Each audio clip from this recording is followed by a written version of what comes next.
as we chat with our guy, Matt Schneidman from The Athletic, youtube.com/@WI Sports Radio, or just search Inside Wisconsin Sports. So Josh Schneid just texted me and goes, hey, can we do phone? And I was like, well, I mean, we're set up for StreamYard, and if we talk to you on the phone, we don't get to see that mustache. Yeah. So, I think you're muted, brother. No, he's there. I got him. Oh, is he? I got him? Okay. Matt, you got us? Yeah, you got me? Yeah, we got you. Okay. Hi, buddy. How you doing, Josh? Good to see you.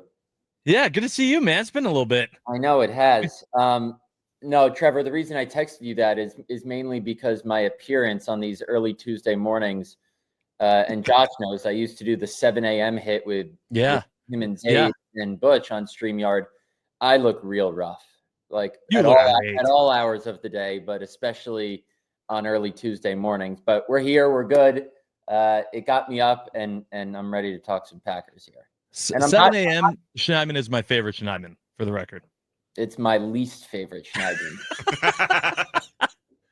Schneid, let's go back to the weekend that was, man. Mm-hmm. And I know that you have a good relationship with Aaron Rodgers, and you've been talking to him for years. So two things. One, how did that all go for you in the lead up to it and through the game? And two, did he comment about your mustache? Because I guarantee you did. No, I don't know if I'd say I have a good relationship. You know, a lot of times with these athletes, we get along with them in a professional setting, but what we like to say is we're of the same world as them, but we're not in their world pretty much. So sure, we had a cordial working relationship. I wouldn't say I was his friend or like he was my guy or anything, but I enjoyed covering him for 4 years. And no, he did not comment on that. What I would say is, you know, we love covering big games with big storylines. And this past week was a huge storyline. And I enjoyed talking to him on Zoom a little bit, even though it was only for, 10, 12 minutes. If he didn't need to get to meetings with the Steelers, I think it would have gone on much longer. He was enjoying, it seemed, kind of reminiscing and taking a trip down memory lane. And for each old face that popped up, he kind of had a different bar. When I popped up, he said, how does Matt get the first question? He called Rob Domofsky buddy. Bill Huber's old nickname was Seinfeld, so he called Bill Seinfeld. So it was good to see some old faces. And after we got out of the Packers locker room on Sunday night, Rob and I went into the Steelers locker room to see if maybe he was still in there packing up his stuff. There were literally 0 people left in there. So no luck there, but good to see kind of that pregame scene where he's out there 3 hours before kickoff, hugging literally everybody he ever knew here in Green Bay. Matt Schneidman joining us on the Wisconsin Sports Radio Network guest hotline, powered by Gruber Law. One call, that's all. Matt, I was before this game, I was like, hey, listen, I'm one of these guys to where I don't mind if Rodgers has a good day as long as the Steelers lose, the Packers win. I'm hearing all of his stories and all of these, this reminiscing and it got me a little bit. I'm one of those guys that I'm going to remember the good times. And then after the game with this jersey swap thing, and during his presser, he goes, he was asked, did you give Love a jersey? Did you sign it? And do you mind sharing what you signed if you did? And he says, no, I'm not going to share that. That was his response. Short, simple. No, I'm not sharing that. And then yesterday, the audio came out. They were mic'd up. Like, we heard exactly what the conversation was between them. And it just had me sitting here going like, this is exactly like the cryptic, unnecessary stuff that you covered forever with Aaron Rodgers. And it all just came flooding back. And I'm not understand. I don't understand why he had to say that. Was I missing something about that whole interaction of why he had to play it that way? Did he not know that someone was mic'd up, or that there were mics right there or something? No, he knows that all the mics are there and there's all those cameras and microphones surrounding them when they meet at midfield. My guess, and I didn't see that clip. That's funny because I saw the mic'd up clip. I didn't see him post game. And my guess would be he was just in a crummy mood, understandably so, because they got their doors blown off in the second half. And Micah Parsons and Rashawn Gary, tried to put him 6 feet under a couple times. And maybe he just didn't want to elaborate on that. But we heard what it was. It was a nice, cordial interaction where they say they love each other, call each other brother, and promise to swap jerseys down the road. That's what guys do sometimes. I know when, like Josh Jacobs and Jamar Chase and Micah Parsons, did kind of like a 3-way jersey swap after the Packers-Bengals game, and Parsons and Jacobs both wanted Chase's jersey. So I believe Jacobs got Chase's jersey right after the game, and then Chase sent Micah in the mail a jersey that came to Lambeau. So sometimes these jersey swaps don't happen like right there. I doubt Aaron was in the mood for like a photo shoot right after the game, and that's what it would have become if they exchanged jerseys right there. He just wanted to say his piece to Love and get on with it instead of, take off the jersey, do the whole, 9 yards and everything. So it reminded me, like, you could just say that, just like, listen, I didn't want the moment to be about that. Obviously I wanted to keep it focused on the game. I said what I did to Jordan. He played great, and now I'm focused on what we do next week and blah, blah, blah. Instead, it was that, no, I'm not sharing that. And it just, when I knew we were going to be talking to you, I was like, man, this just immediately takes me back to all the years of asking you, like, now, what do you think he meant by that? And now tell me, when he had his inflection in his voice on this, and I'm just like, oh, I'm glad we're done with that phase of having 12 as a quarterback. Yeah, I see where you're coming from as a fan. It doesn't really bother me, obviously, but I think I just chalk it up to him kind of being in a crummy mood, like I said, rightfully so, and maybe not wanting to expand upon that. Matt Schneidman from The Athletic. Follow his writings on The Athletic and his talkings on an all-new podcast with our guy John Kuhn. It's called The Tundra. Follow them on the Twitter at The Tundra GB. New episode drops today. Any special guests? Tomorrow. We had a little travel situation yesterday, so we're recording later today, drop tomorrow morning. And do we have any special guests?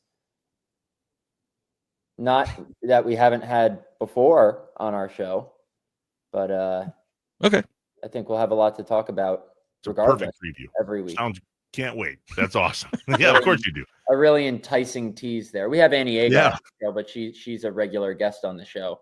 And, this is not my lack of excitement for that. I'm definitely excited for that. But in terms of someone we bring in from the outside and recruit and hound to come on the show, no, not this time. Oh, welcome to our world. That's exactly what we do. True. Recruit and hound. So we're not used to Quay Walker being able to keep it together. That was a great question of Matt LaFleur yesterday. Apparently they are, to the point where he's a captain. What have you seen in covering the Packers in his maturity? Because I mentioned at the top, like, I don't know what he said.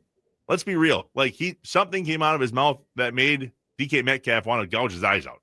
So, I mean, maturity in a way of physical altercations, but apparently the mouth is just fine. Yeah, I was the only one, I think, to talk to Quay after the game in the locker room on Sunday night. And now that I think back on it, I should have asked him kind of what he said. Not that he would have told me to draw that reaction, or not that he would have told me honestly.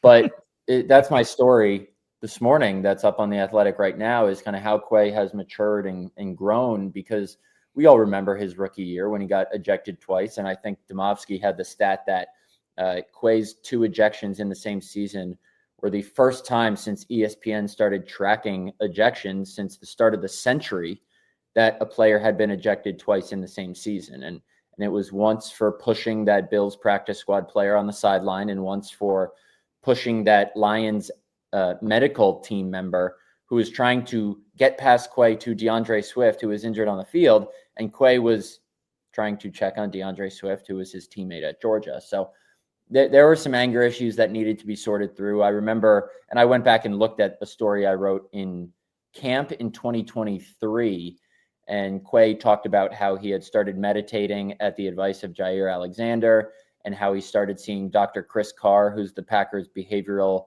health clinician, basically their team therapist, and he kind of worked on himself that way. And so when I walked up to Quay after the game, he knew what I was going to ask because he didn't even let me get my question out. I said, would 2022 Quay Walker? And he goes, hell no. And then he expanded and just said how he definitely would have responded and fought back earlier in his career, but all the work he's put in on himself, he said it wasn't even hard to not respond, because the feeling that he felt when he let his team down with those ejections and cost his team, he didn't want to feel that again, is what he told me.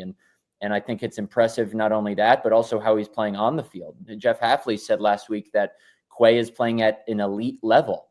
And I know they didn't exercise his 5th-year option this spring, but both on and off the field, he could be playing his way into a second contract here. Yeah, that's very true. And I remember I was talking to Trevor about, football players are so disciplined. You have to be completely still, jump off the line, all those things. It was crazy that the discipline to just be able to say, nope, I'm not letting the words you're saying entice me. I'm going to let you get the penalty and not me, always was crazy. And so it's great to hear that, Quay went through and did those type of things to get his mind right, to be able to be in that mindset and be a huge part of this team, which this team in general, Matt, has. I've been talking all season about their identity and trying to figure out what the team's identity is. And I really like that second half. And I think that that's showing a lot of potential that maybe we haven't seen fully since weeks 1 and 2. Do you think they're on that trajectory to get back to that point and keep that going through the rest of the season? Yeah, it's funny how the kind of narratives change week to week in this league, because after the first 2 weeks, it was they're going to win the Super Bowl. Then after the Browns game, it was they're frauds. And after the Cowboys game was, okay, maybe they really are frauds. Then the last 2 weeks was, okay, they're back to winning, but they're winning ugly. And this week is, okay, they're back to being a Super Bowl contender. So if they beat the Panthers by 3 points, it's probably going to change again. If they lose to the Panthers, it'll change again. I think regardless of what we saw in the second half, I still put the Packers in the Super Bowl contender category, if only because there's no team that is clearly better than the rest. Like, for example, the Eagles and the Lions and maybe the Chiefs were last year. The Packers sure have a really bad loss, a bad tie, a couple ugly wins, but so does pretty much every team in the NFL besides the Indianapolis Colts. I mean, the Buffalo Bills right now, I believe, are the second favorite to win the Super Bowl. And they lost to the Atlanta Falcons, and the Atlanta Falcons lost to the Carolina Panthers 30-0 and just got their doors blown off by the Miami Dolphins. Like, this is such a week-to-week league and anything can happen. And I understand and I appreciate the guttural reactions after every game because it gives us and you guys something to talk about and stuff to analyze. But I think that it's important to take the big picture view, and that's that the Packers have a really young, talented team. They're a really good football team. They found a way to win 5 football games. They're one of only 2 teams with 1 loss still in the NFL. And I think as we saw on Sunday night, Josh, at least on offense, their identity can change. They build everything off their running game, And they've been able to run the ball well at times this year. But if not, they can really air it out. Last year, Jordan Love didn't put up those gaudy numbers because the Packers ran the ball more than they ever had under Matt LaFleur. But on Sunday night, and as Matt LaFleur told us yesterday, he goes, yeah, the running game wasn't working, but I just felt we should throw the ball more because that's what was working. They can beat you in a number of different ways, and that's kind of the benefit of being the Green Bay Packers is they don't really have a singular identity, and that's a good thing. Throwing the ball to a lot of different people is something that they're on as well. I thought there was a good question from Jason Wilde yesterday in the press conference where he was talking about how do you spread the love and keep everybody happy. Here was Matt LaFleur's answer to that. Yeah, I think every situation is a little bit different in regards. If you can feel it and you know something's going on, then you absolutely, I mean, you're not going to run away from potential problems. You're going to attack it head on. At least that's how we operate, and that's how I'll continue to operate here. But yeah, and I know it can be frustrating for these guys. Shoot, look how far Tuck's come. I mean, what did it take him, like 8 games before he got his first reception his rookie year? So you just never know within the process. That's why you just got to keep working and try to do your job. So what does that look like now that the Packers have even more weapons that can catch the ball? I tweeted last weekend that I thought it was going to be interesting when Christian Watson came back because it spread the field out.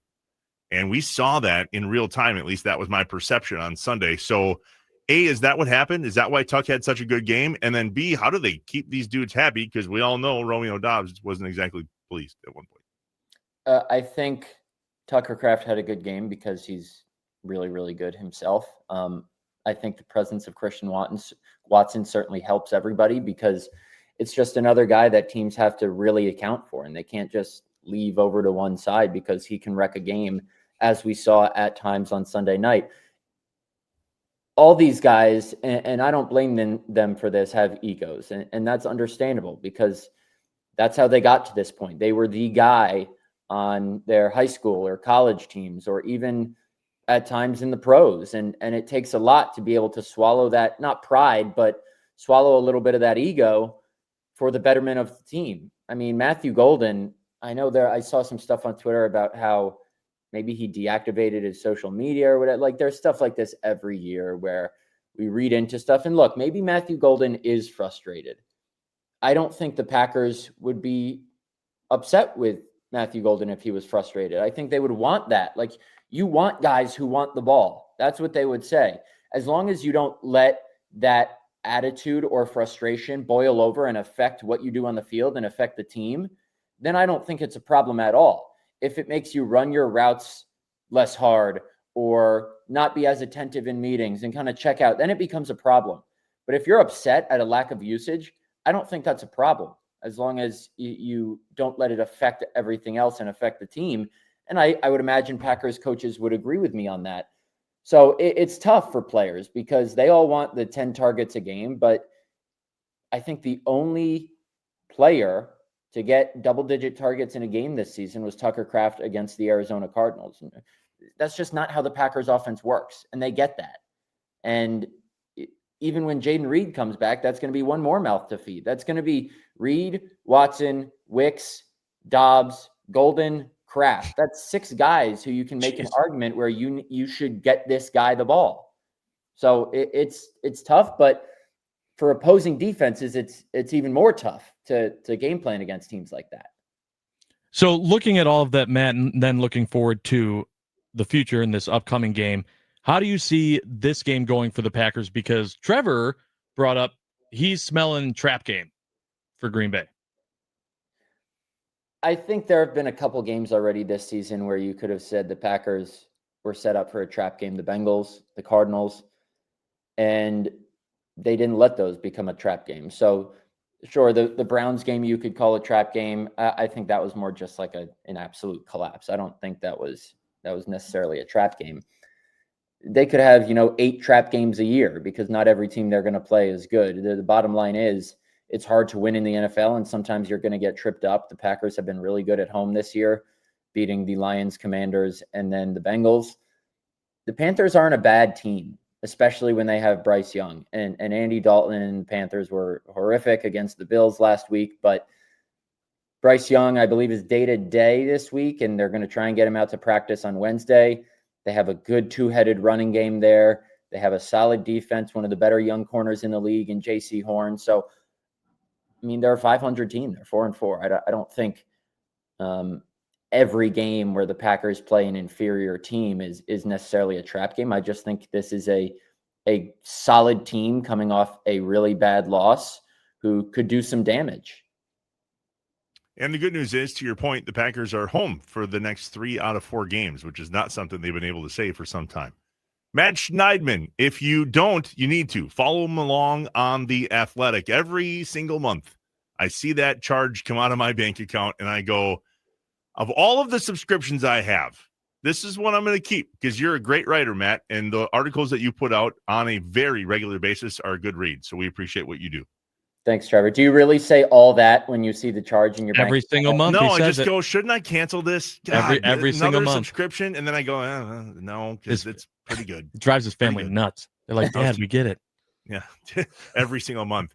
Boys, I should really cancel this subscription, but I don't because it's good. Damn it, it's good because Matt's a good writer. We know. Matt, on the way out, I don't know if you heard the announcement, and you've been gracious with your time, so thank you. This is probably the last time you were going to join us because I said 10 minutes and it's been longer. No, it's fine. Goody's coming on the show on Thursday morning, and we know better than to fake like we're you guys. You guys do such an amazing job of asking deep-rooted questions that look for as much news and under stuff as we can.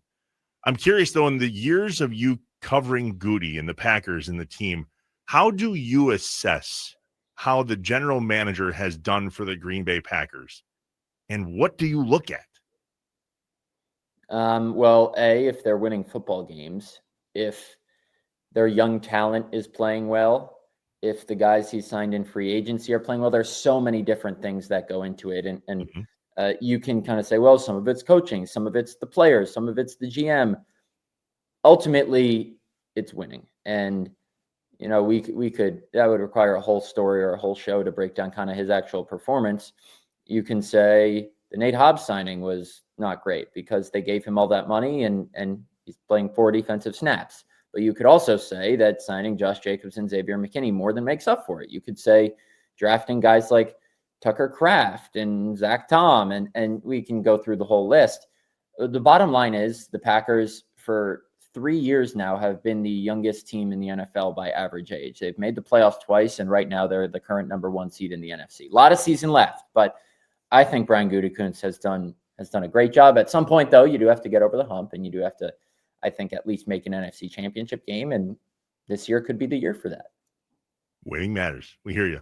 All right, follow along on the Tundra as well. Matt Schneidman, John Kuhn, a podcast that drops tomorrow for this week because probably American Airlines, I'm guessing. No, it wasn't me. I think John was spending some family time in Pennsylvania. And how dare he? Nice. Back.